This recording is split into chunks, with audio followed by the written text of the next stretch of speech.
To another edition of the Spyder's Web. I'm Peter Blake. Thank you very much for tuning in. And with the NFL draft less than 1 week away, I don't know about you, but it's time to do a mock draft. And the extra 2 weeks, it seems like it's been an extra 2 years. So let's start off this mock draft with the bang. And the Atlanta Falcons trade up with the Houston Texans, and they select Jadeveon Clowney, defensive end from South Carolina. And this is why I believe they do this. First, the Falcons have done this in the past. They did it with Julio Jones. They did it with Desmond Trufant last year. On top of that, the Falcons believe that Clowney could be the best player in this draft, and he'll fill a need right away. At number 2, the St. Louis Rams pass on a wide receiver, and I believe they go with Greg Robinson, left tackle out of Auburn.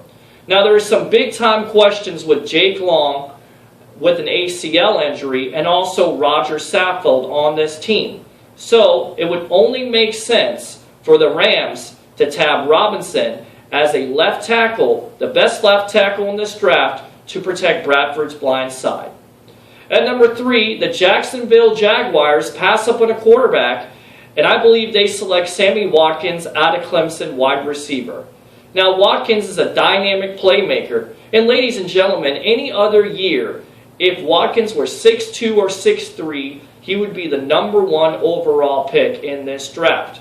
In saying that, with Dave Caldwell's comments, GM of the Jaguars this week, saying that former first-round pick Justin Blackmon will likely not be a part of the Jaguars' plans in 2014, Watkins seems like it would be the best pick at this point. Now, the Cleveland Browns at number 4 also pass up on a quarterback, and they get the surest thing in left tackle Jake Matthews from Texas A&M. Now, I know what you're going to say. Joe Thomas is already there at the left tackle spot. Well, Matthews has versatility. You can move him to that right tackle spot, and once Thomas is done at that left tackle spot, then you can move Matthews over. With the Browns, what they want to do is they want to create a line for whoever quarterback they draft at 26 or in the second round. At least they can know that that quarterback is going to be properly protected. At number 5, the Oakland Raiders have tried to retool their defense in free agency and have done a pretty good job by getting Justin Tuck and LaMarr Woodley. So it only makes sense for them, with a defensive-minded coach like Dennis Allen, to take the best defensive player on the board in Khalil Mack. Mack can do so many things. He can rush off the edge. He can play coverage. So Mack, to me, will be going to the Oakland Raiders. At number 6, the Houston Texans select a quarterback. But no, it's not who you think it is. It's not Johnny Football, Johnny Manziel. It's Blake Bortles. Now, Bortles has all the physical gifts to be a franchise quarterback and could possibly be the best quarterback in this draft when all said and done. The thing is this: Bill O'Brien coached under George O'Leary, who coaches at UCF.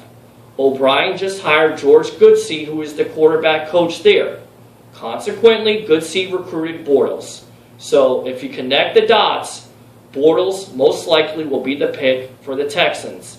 And at number 7, the Tampa Bay Buccaneers take Johnny Manziel out of Texas A&M quarterback because he's the most dynamic playmaker in this draft. And it seems like he would fit Jeff Tedford's offensive system.